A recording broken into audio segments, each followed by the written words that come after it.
శ్రీపాదరాజం శరణం ప్రపజ్యే. 3వ అధ్యాయం. పళనిస్వామి దర్శనం, కురువపుర సందర్శనం. శ్రీపాద శ్రీవల్లభ స్మరణ మహిమ. శ్రీపాద శ్రీవల్లభుల దయవలన నేను విచిత్రపురం నుండి బయల్వెడలెతిని. నా మనస్సు చిదంబరమునందలి పరమేశ్వరుని దర్శించుటకు ఉవ్విళ్లూరుచుండెను. 3 రోజులు ప్రయాణము ఆనందకరముగా జరిగెను. నాకు అయాచితముగా భోజనము లభించుచుండెను. 4వ దినమున ఒకానొక గ్రామమునందు బ్రాహ్మణ గృహద్వారమున నిలబడి భిక్ష యాచించి తిని. లోపలి నుండి మహారౌద్రాకారముతో గృహయజమాని భార్య వచ్చి అన్నమూ లేదు సున్నమూ లేదు అని కసురుకొనెను.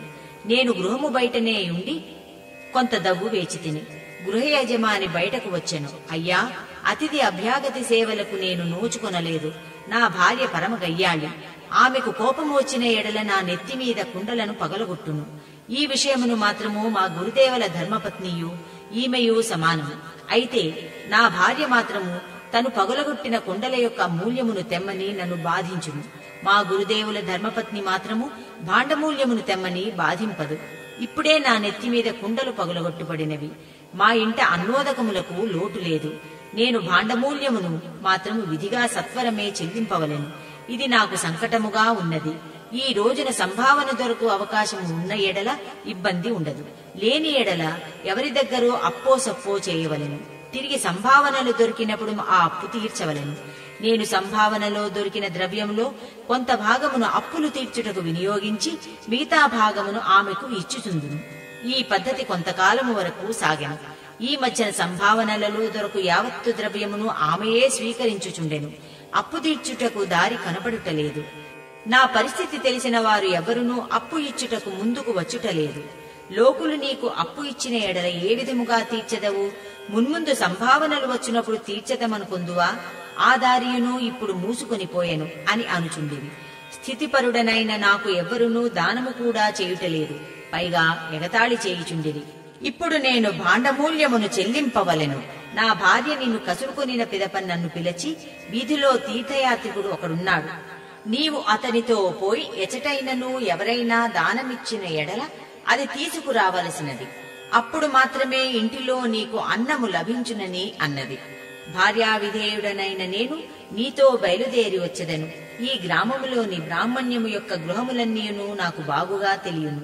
మనకు భోజనముతో పాటు దక్షిణ రూపమును కూడా ధనము లభించవచ్చును అని పలికెను. నేను నివ్వెరపోతిని. శ్రీపాద శ్రీవల్లభ, ఏమి ఈ విషమ పరీక్ష అనుకొంటిని. ఆ బ్రాహ్మణుని కలిసి ఆ అగ్రహారములోని ప్రతి గృహస్థు ఇంటికి పోతిని. ధన సహాయం మాట అటుంచి ఒక్కరునూ పట్టెడు అన్నమును పెట్టువారే కరువైరి. నాతో వచ్చిన బ్రాహ్మణుడు ఇట్లు పలికెను. అయ్యా, ఇప్పటి వరకు నేను మాత్రమే దురదృష్టవంతుడను. నాతో కలియుట వలన నీ అదృష్టము కూడా హరించి నీవు కూడా దురదృష్టవంతుడవైతివి. అప్పుడు నేను ఇట్లాంటిని. అయ్యా, సమస్త జీవులకును ఆహారమును సమకూర్చువాడు సర్వసమర్థుడైన శ్రీ దత్తప్రభువే. వారు ఈ కలియుగములో శ్రీపాద శ్రీవల్లభ నామరూపములతో కురువపురమున ఉన్నారు. నేను వారి దర్శనార్థమే పోవుచుంటిని. వారి నామస్మరణ చేసుకొనుచు ఆ కనిపించుచున్న రావి చెట్టు మొదలో కూర్చునేదము. ఆ పైన శ్రీ దత్తప్రభుని అనుగ్రహము అని పలికితిని. దానికి ఆ బ్రాహ్మణుడు వల్లే అనను. ఆ అగ్రహారములోని ఒక్కరునూ కూడా మాకు అన్నపానముల ఏర్పాటు చేయరైరి. కడుపులో ఆకలి దహించుచున్నది. నీరసముతో కూడిన స్వరముతో శ్రీపాద శ్రీవల్లభుల నామస్మరణము చేసుకుంటిమి. నామస్మరణ కొనసాగుచుండగా విచిత్రపుర రాజభటులు మా వద్దకు వచ్చింది. అయ్యా, యువరాజుల వారికి మాట వచ్చినది. మూగతనం పోయినది. సత్వరమే మిమ్ములను తీసుకుని రమ్మని రాజాజ్ఞ అయినది. అందుచేత మీరు వెంటనే మాతో రావలసినదని విన్నవించిరి. మా దురవస్థను రాజభటులకు చెప్పక నేనిట్లాంటిని. నేను ఒంటరిగా రాజాలను, నాతో పాటు ఈ బ్రాహ్మణుని కూడా తీసుకుని వెళ్లవలనని చెప్పితిని. దానికి రాజభటులు వల్లేయనిరి. మమ్ములను గుర్రములపై కూర్చుండబెట్టుకుని సగౌరముగా తీసుకుని పోవుటను అగ్రహారీకులందరూ గమనించి ముక్కు మీద వేలు వేసుకొనిరి. మహారాజు ఇట్లు పలికెను. అయ్యా మహాత్మా, మీరు మహాపండితులని తెలిసి కూడా మేము సత్కరించకుండగా వట్టి చేతులతో పంపించితిమి. మీరు వెళ్లిన తదుపరి యువరాజు స్పృహ తప్పి పడిపోయాను. అనేక ఉపచారములను చేసి తిని చాలాసేపటి కనులు తెరచి శ్రీపాద శ్రీవల్లభ దిగంబర, శ్రీ దత్తదేవ దిగంబర అని పలుకసాగాను. యువరాజునకు ఆజానుబాహుడు అత్యంత సుందరాకారుడైన 16 సంవత్సరముల యతి దర్శనమిచ్చి నోటిలో విభూతిని వేసెనని యువరాజుల వారు చెప్పిరి. ఆ యతి ఎవరు? ఎచటనుందురు శ్రీదత్త ప్రభువులకును ఆ యోగికిని గల సంబంధమేమి దయయుంచి తెలుపవలసినదని కోరెను. శ్రీపాదుల శ్రీపాదుకా మహిమను నేనేమి వర్ణించగలను? వారు సాక్షాత్తు దత్తప్రభువుల అవతారం. శ్రీకృష్ణావతారము వలె అత్యంత విశిష్టమైన అవతారం స్వరూపము వారిది. వారిని గూర్చి నేను విన్నది కూడా స్వల్పము మాత్రమే. వారిని దర్శించుకుని నిమిత్తమే కురువపురమునకు పోవుచుంటిని. మధ్యలో గల పుణ్యస్థలములను పుణ్యపురుషులను దర్శించుకొనుచుంటిని అని సవినయముగా పలికితిని. విచిత్రపురమునందరి పండితులు కూడా విచిత్ర సంఘటనకు ఆశ్చర్యపోయిరి.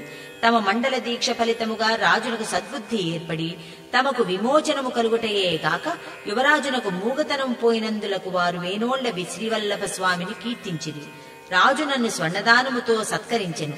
రాజగురువు ఇట్లనెను, అయ్యా, ఇన్ని రోజులకు మాకు జ్ఞానోదయమైనది. శైవులు విష్ణుదూషణ చేయుట వలనను వైష్ణవులు శివదూషణ చేయుట వలనను పాపము మూటగట్టుకొనుట తప్ప మరేమీ ప్రయోజనము లేదని గ్రహించితిని. తెలిసో తెలియకో మా మాధవ నంబూద్రి పుణ్యమా అని దత్తప్రభుని మండల దీక్షలో నుంటిమి. మా దైవదూషణలకు ప్రతిఫలముగా కష్టములను అనుభవించితిమి. మీకు మేమెంతయునూ రుణపడియున్నాము అని పలికెను. మేము వారి నుండి సెలవు పుచ్చుకొని వచ్చినప్పుడు మాతో పాటు మాధవ నంబూద్రి కూడా వచ్చేదనని పట్టుబట్టెను. మేము సరేనంటిమి. మేము ముగ్గురము అగ్రహారము చేరితిమి. రాజు మాకు దానముగా ఇచ్చిన స్వర్ణమును అగ్రహార బ్రాహ్మణునకు ఇచ్చితిమి. అతని గయ్యాళి భార్య స్వర్ణమును గ్రహించిన తదుపరి మాకు భోజనము కూడా పెట్టెను. ఆమె కూడా శ్రీపాద శ్రీవల్లభుల భక్తురాలిగా మారెను. మునుపటి గయ్యాళితనము పోయి ఆమె సాధువర్తనురాలా అయింది. నేను మాధవ నంబూద్రి కలిసి చిదంబరం వైపునకు ప్రయాణము సాగించితిమి. ధర్మశాస్త్ర అయ్యప్ప దేవుని పూజార్థము గోదావరి మండలాంతర్గతమగు ర్యాలీ గ్రామ నివాసులైన పరబ్రహ్మ శాస్త్రిని అగస్త్య మహర్షి తీసుకుని వెళ్ళింది. కాలక్రమమున కర్తపురి అంటే గుంటూరు మండలాంతర్గతమైన నంబూరు గ్రామం నందలి వేద పండితులను మలయాళ దేశము నేలు రాజవంశముల వారు ఆహ్వానించగా చాలా మంది బ్రాహ్మణులు నంబూరు విడిచి మలయాళ దేశము చేరి వేద విద్యను ప్రకాశింపచేసిరి. వారినే నంబూద్రి బ్రాహ్మణులని వ్యవహరించుట కద్దు. ఆదిశంకరుల వారి పూర్వీకులు కూడా నంబూరు అగ్రహారీకులే. నంబూద్రి బ్రాహ్మణులు ఆచార వ్యవహారములలోనూ నియమ నిష్ఠలలోనూ మంత్రతంత్ర యంత్ర విద్యలలో చాలా ప్రసిద్ధులు. అయితే మాధవ నంబూద్రి మాత్రము నిరక్షర కుక్షి. బ్రాహ్మణ గృహముల వంట చేసుకుని జీవించుచుండెను. పసితనముననే తల్లిదండ్రులను పోగొట్టుకొనెను. అయిన వారు ఆదరింపరైరి. దత్తప్రభువునందు మహా అచంచల భక్తి కలవాడు. శ్రీపాద శ్రీవల్లభుల అవతారమును గురించి విన్న మీదట వారిని ఎప్పుడు దర్శించదనా అని తహతహలాడుచున్నాడు. చిదంబరం దాపులలో సిద్ధ మహాత్ములు ఒకరున్నారని విని మేము కొండకోనలలో ఏకాంతముగా ఉన్న వృద్ధ తపస్వి అయిన శ్రీ పళనిస్వామి వారిని దర్శించితిమి. మేము గుహద్వారమునకు వచ్చినప్పటికీ శ్రీ పళనిస్వామి మమ్ములను చూచి మాధవశంకరులు ఇద్దరూ కలిసి వచ్చుచున్నారే, ఏమి భాగ్యము అని పలికెను. మేము మా పరిచయమును తెలుపుకుండగానే మమ్ము పేరుతో పిలువగల వీరు సిద్ధ పురుషులని గ్రహించితిమి. కరుణాంతరంగులైన శ్రీ స్వామి, నాయనా, శ్రీపాద శ్రీవల్లభుల వారి ఆజ్ఞానుసారము నేను దేహమును త్యజించి వేరొక యవ్వనవంతమైన దేహములోనికి ప్రవేశించు సమయము ఆసన్నమైనది. ప్రస్తుత శరీరము యొక్క వయస్సు 300 సంవత్సరములు. శిథిలమైన ఈ దేహమును త్యజించి నూతన శరీరములో మరొక 300 సంవత్సరములు ఉండాలనని శ్రీపాదుల వారి ఆజ్ఞ. జీవన్ముక్తులైన వారు జనన మరణ రూప సృష్టి క్రమమును దాటిన వారు కూడా వారు తిరిగి రమ్మని ఆజ్ఞాపించిన వచ్చి తీరవలసినదే. సమస్త సృష్టిని నడిపించు మహాసంకల్పమే శ్రీపాద శ్రీవల్లభ రూపమున అవతరించినది. వారి అవతరణము ఉన్నతములైన సూక్ష్మ లోకములలో ఎల్లప్పుడూ జరుగుతూనేయుండు. నరరూపధారి అయి వచ్చుట సకృత్తు. వారి యోగ సంపూర్ణ అవతారము, వారి అంశావతారములు ఎల్లప్పుడూను ఈ భూమి మీద భక్త రక్షణార్థము అవతరించుచునేయుండును. వారు దత్తావతారులన్నది దైవ రహస్యము, గోపనీయమైన విషయము. గోపనీయమైన వస్తువు గురించి తెలిసిన వారే గోపగోపికలు. నాయనా శంకరా, నీవు విచిత్రపురమున కాణాద మహర్షి గురించి వారి కణ సిద్ధాంతమును గురించి వచించితివే, కాస్త వివరింపుము అని వచించిరి. కాణాద మహర్షి కణ సిద్ధాంతము. స్వామి, నన్ను క్షమింపుడు. కాణాద మహర్షి గురించి వారి కణ సిద్ధాంతము గురించి నాకు తెలిసినది బహుస్వల్పము. నేను వచించినది కూడా అప్రయత్నముగా నా నోట పలికించబడినదని స్వామికి తెలియని విషయము కాదు అని అంటివి. కరుణాస్వరూపులైన శ్రీ పళనిస్వామి ఇట్లు వచించిది. సమస్త సృష్టియును కూడా పరమములైన అణువులచే నిర్మింపబడినది. అటువంటి పరమాణువుల కంటే కూడా సూక్ష్మమైన కణముల ఉనికి వలన విద్యుల్లతలు ఉద్భవించును. ఈ సూక్ష్మ కణములు మహావేగములతో తమ తమ కక్ష్యలలో పరిభ్రమించుచుండును. స్థూలమైన సూర్యుని చుట్టూ గ్రహములు వివిధ కక్ష్యలలో పరిభ్రమించు రీతి ఈ సూక్ష్మ కణములు కూడా తమ కేంద్ర బిందువును అనుసరించి పరిభ్రమించుచుండును. ఈ సూక్ష్మ కణముల కంటెను సూక్ష్మమైన స్థితిలో ప్రాణుల యొక్క సమస్త భావోద్వేగముల స్పందనలు ఉండును. స్పందనశీలమైన ఈ జగత్తులో ఏదీ స్థిరముగా ఉండజాలదు. చంచలత్వమే దీని స్వభావం. క్షణక్షణము మార్పులు చెందుటయే దీని స్వభావం.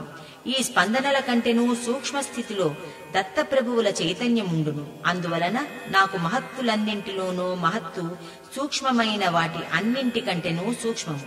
వారి అనుగ్రహం పొందుట ఎంత సులభ సాధ్యమో అంత కష్టసాధ్యము కూడాను. ప్రతి కణమును అనంత భాగములుగా విభజిస్తూ పోయిన ఎడల ఒక్కొక్క కణభాగము శూన్య సమానమగుచుండును. అనంతములైన మహాశూన్యముల సంయోగ ఫలితమే ఈ చరాచర సృష్టి. పదార్థము సృష్టి అయినట్లే పూర్తిగా దీనికి భిన్నమైన వ్యతిరేక పదార్థము కూడా ఉండును. ఇవి రెండునూ కలిసినప్పుడు వ్యతిరేక పదార్థము నశించును. పదార్థము తన గుణగణములను మార్పు చేసుకొనును. అర్చావతారములలో ప్రాణప్రతిష్ఠ జరిగినప్పుడు ఆ విగ్రహమూర్తులు చైతన్యవంతముగానే ఉండి భక్తుల మనోభీష్టములను తీర్చుటకు సమర్థవంతమగును. సర్వమంత్రములను కుండలిని అందే కలుగును. దాని అందే గాయత్రి కూడా కలిగినది. గాయత్రీ మంత్రమునందు 3 పాదములు కలవని అందరూ భావంతులు. అయితే గాయత్రీ మంత్రమునందలి 4వ పాదము పరోరజసి సావదోం అని ఉన్నది. చతుష్పద గాయత్రి నిర్గుణ బ్రహ్మమును సూచించినది అయి ఉన్నది. కుండలిని శక్తి 24 తత్వములలో ఈ జగత్తులు సృష్టి చేయును. గాయత్రి యందు కూడా 24 అక్షరములు కలవు. 24 అను సంఖ్యకు గోకులము అని కూడా పేరు కలదు. గో అనగా 2, కులము అనగా 4. బ్రహ్మస్వరూపము మార్పులకు అతీతము కనుక 9 సంఖ్యచే సూచితము. 8 అనునది మహామాయాస్వరూపము. శ్రీపాద శ్రీవల్లభులు తనకు ఇష్టమైన వారి నుండి దో చౌపాతీ దేవ్ లక్ష్మి అనుచుండెడువారు. జీవులందరికీ పతి స్వరూపము పరబ్రహ్మమే కనుక పతిదేవ్ అనునది 9 సంఖ్యను, లక్ష్మి అనునది 8 సంఖ్యను, దో అనునది 2 సంఖ్యను, చౌ అనునది 4 సంఖ్యను సూచించినవి అయి ఉన్నవి. దో చౌపాతీ దేవ్ లక్ష్మి అనుటకు మారుగా అపభ్రంశముగా విచిత్రముగా దో చౌపాతీ దేవ్ లక్ష్మి అని పిలుచుచు 2498 సంఖ్యను జీవులకు గుర్తు చేయుచుండిరి. గోకులమునందలి పరబ్రహ్మము పరాశక్తి శ్రీపాద శ్రీవల్లభ రూపముననే ఉన్నవి. శ్రీకృష్ణ పరమాత్మయే శ్రీవల్లభులని తెలియము.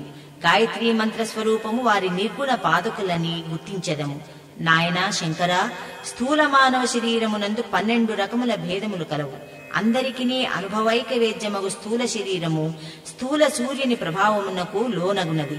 ఒకదానికంటేనూ మరి ఒకటి సూక్ష్మ స్పందనలతో కూడిన శరీరములు క్రియాయోగ సాధన వలన చేకూరును. ఈ 12 భేదములతో కూడిన శరీరములు ద్వాదశాదిత్యులు ప్రభావమునకు లోనగుచుండును.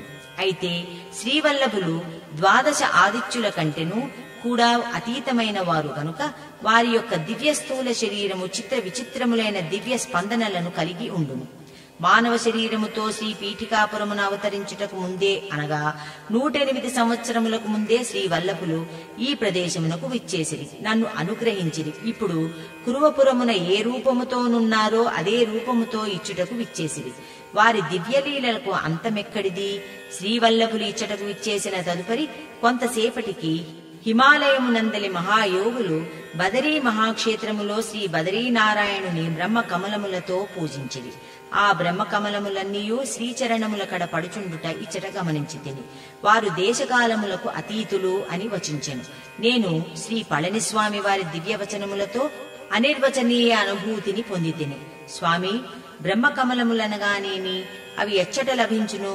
వానిచే పూజించిన శ్రీ దత్తప్రభువు సంప్రీతులగుదరని మీ వచనముల వలన తెలియుచున్నది. దయచేసి నా సందేహమును తీర్చగోరెదను అని కోరితిని. బ్రహ్మకమల స్వరూపము దానికి శ్రీ పళనిస్వామి కరుణాపూరిత దృష్టిని ప్రసరించుచూ ఇట్లు తెలియజేసిరి. శ్రీ మహావిష్ణువు సదాశివుని బ్రహ్మకమలములతో పూజించింది. శ్రీ మహావిష్ణువు యొక్క నాభీ కమలముగా చెప్పబడినది కూడా బ్రహ్మకమలమే. కమలములతో శ్రీదత్తుని అర్చించిన ఐహికాముష్మిక ఐశ్వర్యం సిద్ధించును. దివ్యలోకములందలి బ్రహ్మకమలములకు ప్రతిగా ఈ భూమండలమునందలి హిమాలయములందు ఈ బ్రహ్మకమలము కాననవును.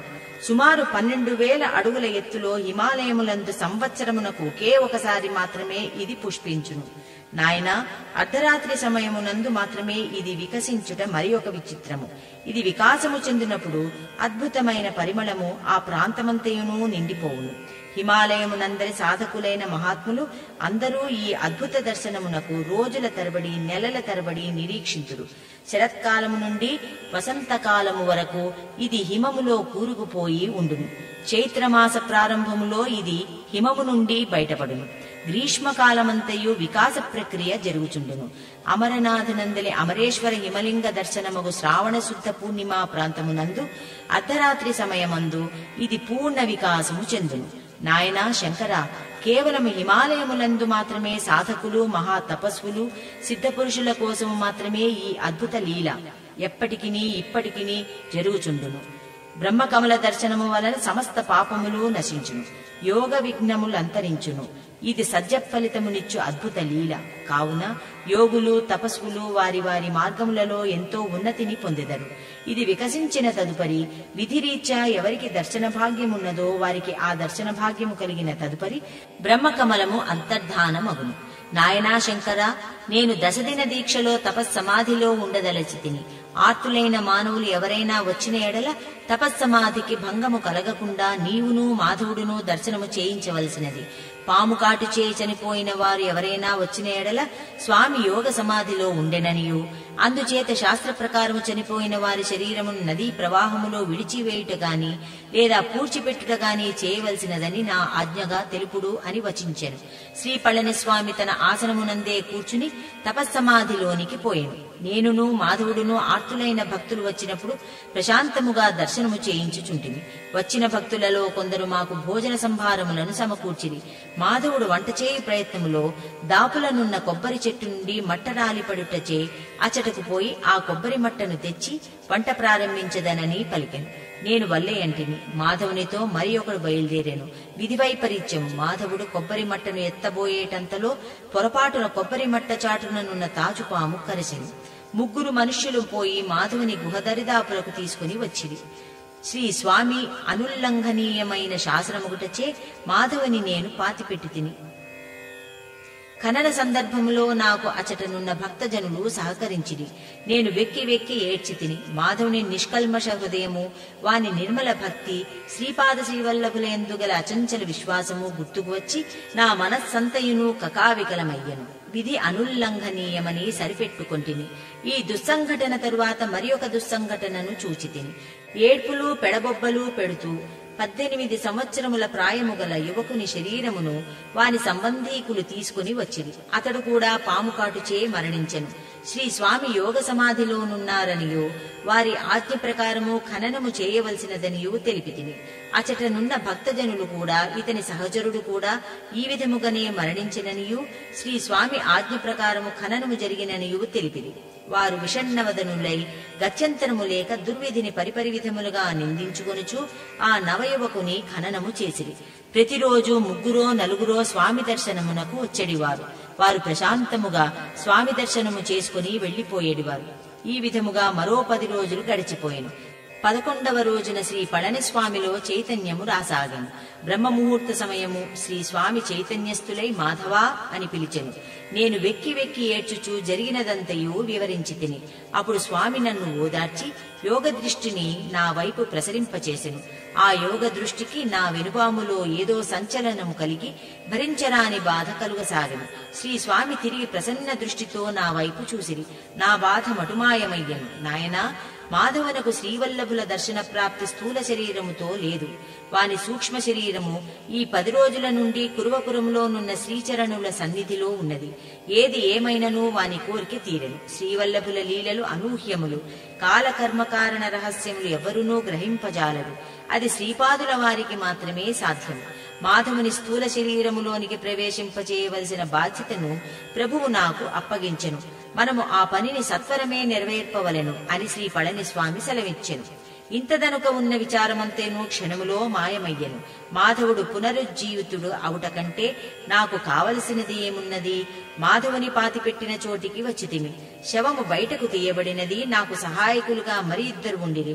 మమ్ములను స్వామి దక్షిణ దిక్కుగానున్న తాటి చెట్ల గుంపు వద్దకు పోయి, మాధవుని కరిచిన నాగరాజమా, శ్రీపాద శ్రీవల్లభుల ఆజ్ఞ ప్రకారము నీవు శ్రీ పళనిస్వామి సన్నిధికి రావలసినదని ఆజ్ఞాపించడమైనది అని చెప్పమన్నా మేము ఆ విధముగానే చేసితిమి.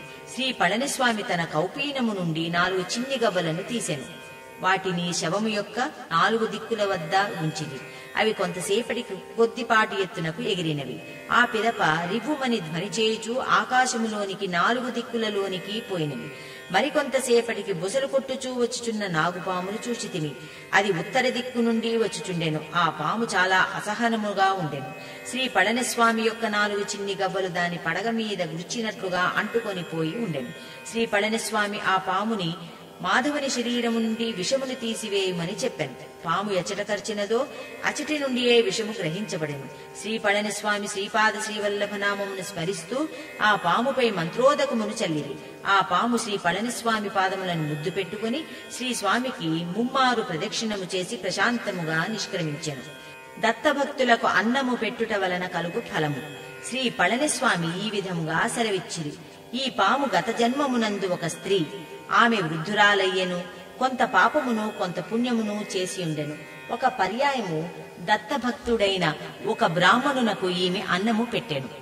దత్తుడు చాలా సులభముగా ప్రసన్నమగు తత్వము. ఈమె మరణించిన తరువాత యమలోకమునకు పోయెను. యమధర్మరాజు ఈమెనిట్లు ప్రశ్నించెను. నీవు కొంత పాపమును కొంత పుణ్యమును చేసుకుని ఉంటివి. దత్తభక్తుడైన బ్రాహ్మణునకు అన్నం పెట్టుట వలన నీకు మహాఫలము సిద్ధించినది. శ్రీ దత్తాత్రేయుల వారు ప్రస్తుతం శ్రీపాద శ్రీవల్లభ రూపములో మానవలోకములో ఉన్నారు.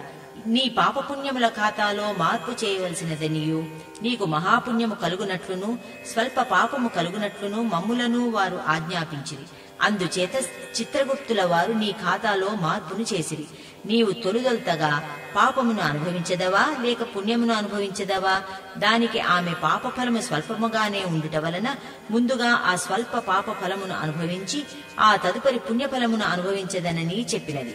అందువలన ఆమె భూలోకములో పాముగా జన్మించినది.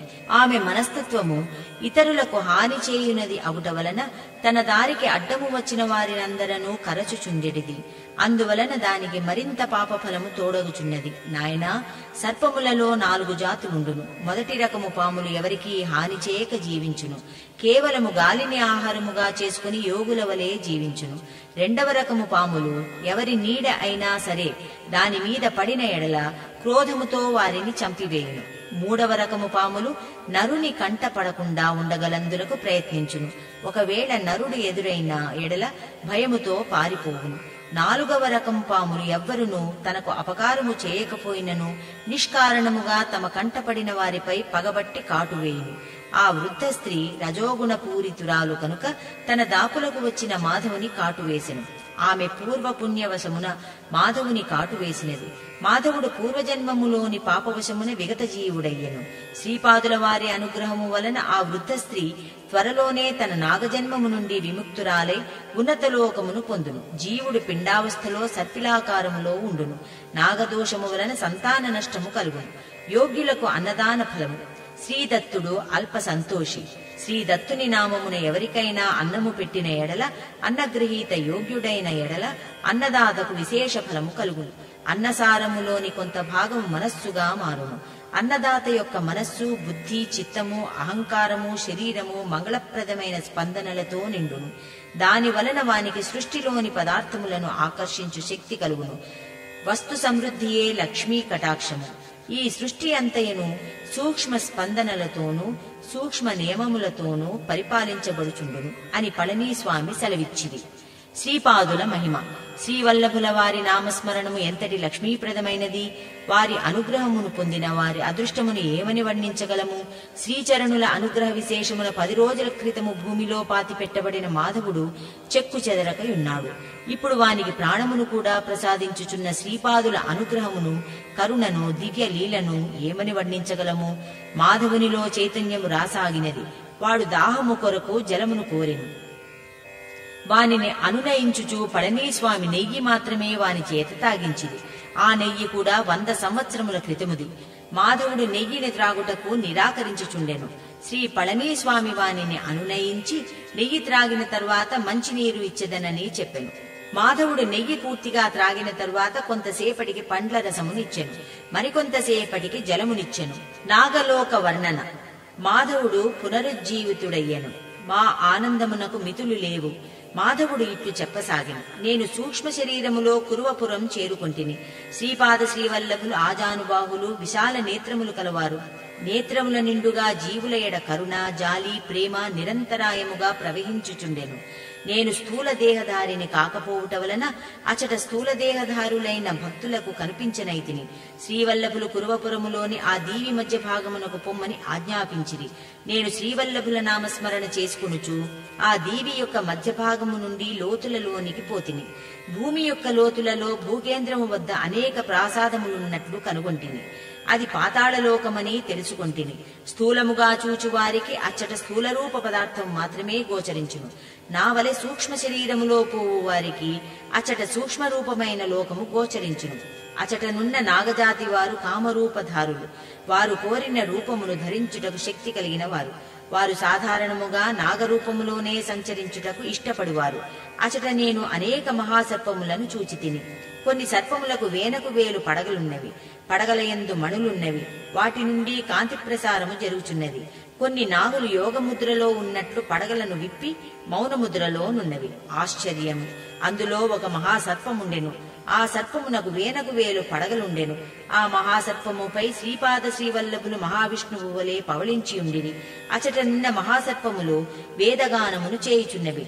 స్వామి చిదానందముగా ఆ గానమును వినుచుండెను.